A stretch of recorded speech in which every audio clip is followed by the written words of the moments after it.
Welcome to நேத்தோட match சொல்லிட்டா போச்சு. So நேத்துல ஃபர்ஸ்ட் மேட்ச்ல வந்துட்டு பார்த்தோம் அப்படின்னா கடைசி ஓவர் வரைக்குமே வந்துட்டு மேட்ச் அவங்களுக்கான்னு சொல்லி மாறி மாறி ப்ரெஷர் போட்டு விளையாடிக்கிட்டு இருந்தாங்க டெல்லியும் மும்பையும்.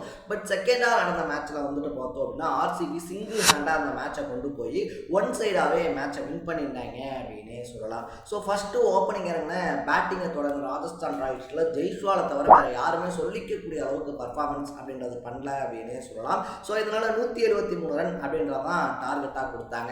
நம்ம பில் சால்ட்டும் விராட் கோலி இருக்கக்கூடிய ஃபார்முக்கு வந்துட்டு பார்த்தோம் அப்படின்னா ரெண்டு பேருமே ஆல்மோஸ்ட் அந்த ஸ்கோரை வந்துட்டு நெருங்கி போயிட்டாங்க.